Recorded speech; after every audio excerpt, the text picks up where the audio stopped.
Think about the last time that you cooked seafood. If you're anything like me, you probably went to your local grocery store, walked over to the seafood department, and were appalled at the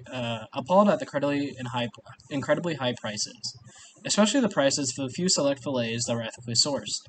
Upon seeing these prices, you probably opted for something cheap like tilapia, or perhaps said screw it and went to Long John Silver's. As a college student who's located in Florida, I love eating seafood as I'm surrounded by restaurants who serve it. And like many of you, I really know what it's like to be on a budget, and it can be especially difficult sometimes to justify buying seemingly expensive fish when the cheaper options seem to get the job done at the fraction of a price. Further, I have an even harder time spending lots of money on organic seafood options when I don't see striking differences in quality.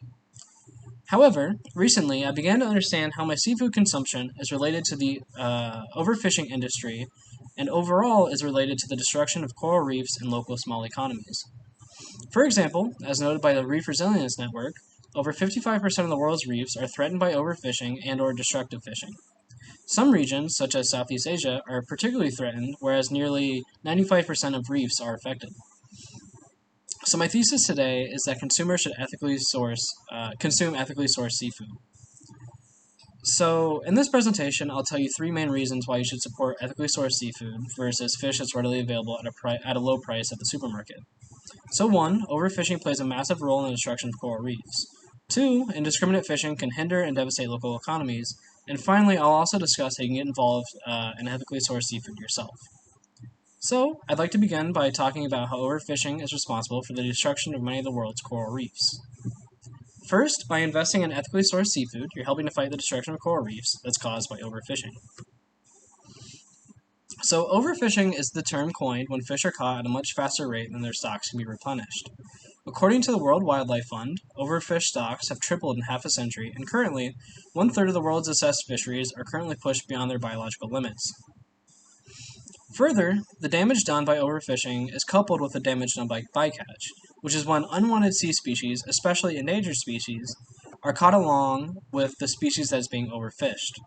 In addition to both overfishing and bycatch, indiscriminate fishing is another devastating fishing tactic that is also employed by large fishing corporations. The U.S. Department of Commerce defines indiscriminate fishing as the use of non-selective gears, like nets and traps, which removes herbivorous fishes. These fish eat algae and help the ecosystem in balance. So, overfishing and bycatch together significantly decrease the overall supply of fish stocks and overall causes the needless loss of billions of marine animals, which in turn can heavily impact the local ecosystems. When ecosystems of marine life are heavily impacted, this often is devastating to coral reefs as they thrive off nutrients produced by other sea creatures, and often results in the complete destruction of these reefs.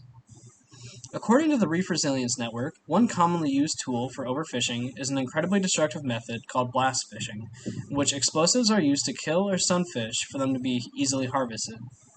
Because blast fishing is limited to shallower parts of the reef, these vulnerable zones can be reduced to rubble by repeated blasts, making recovery difficult or impossible and destroying large sections of the reef. Further, researchers created an experiment in which they wanted to see how overfishing impacted coral reef ecosystems. In the experiment, the researchers excluded medium and large fish from their natural habitat and observed how the habitat and the smaller species reacted. The results suggested that larger predatory and herbivorous fish influenced the composition of coral reef communities not only directly but also indirectly by controlling the abundance and territorial activities of smaller fish. So, by investing in ethically sourced seafood, you're investing in small communities and directly supporting small fisheries that refuse to use these unethical practices, as these practices destroy more than they produce. Secondly, by supporting ethically sourced seafood, you are supporting your local economy and small economies around the world, as indiscriminate overfishing can hinder and destroy small economies. The process of overfishing and indiscriminate fishing often destroys coral reefs and depletes massive amounts of fish stock, ultimately hindering and reducing the total amount of fresh fish that local fisheries can harvest. Tied together, these two can severely inhibit local economies.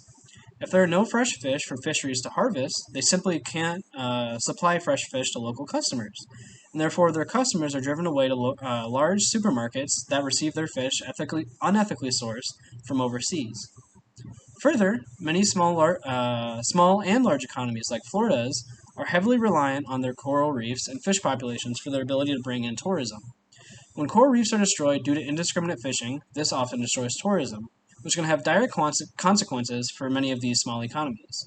For example, red tide hits the Tampa Bay area every couple years or so, and when it does, thousands of small business owners suffer, specifically those who cannot harvest and sell seafood as their stocks have perished, as well as those who rely on tourism such as hotels and scuba companies.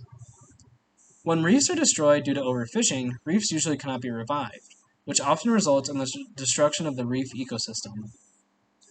This, in turn, results in the closing of many businesses and thousands of jobs being lost. So finally, I've spoken with you about the negative impacts of overfishing and how they can destroy local economies and coral reefs. Now I want to talk with you about what you can do to help fight unethical fishing. So firstly, I recommend to limit the amount of fish that you can consume. It's okay to consume seafood, but one of the best ways to help fight overfishing is to limit the seafood consumption to at least once a week to a few times a month. For example, a study was done in which researchers questioned marine scientists as to what they believed was the largest threat to coral reef destruction. And many of those marine scientists said that they believed that the most significant threats were caused by human growth and consumption. Further, when at the supermarket and you're buying seafood, only buy products that are certified organic and are ethically sourced. And finally, I find that one of the best ways to fight overfishing is to support your local fish market, as they're less likely to engage in unethical practices, as their quota that they need to fill is based only off of local demands. And further, you're helping pay the bills of a local family. So, next time that you're shopping for seafood, buy ethically sourced and invest in your local fish market. And overall, try and reduce the amount of seafood that you consume. So, in conclusion, I have explained how overfishing can negatively impact coral reefs. Overfishing can destroy local economies, and how you can get involved in supporting ethically sourced seafood. So overall, to restate my thesis one more time, I want you to support ethically sourced seafood. And in fact, I encourage you to look for ethically sourced seafood when buying from your local supermarket. And I further encourage you to support the small companies that are working to fight overfishing and keep their livelihoods alive.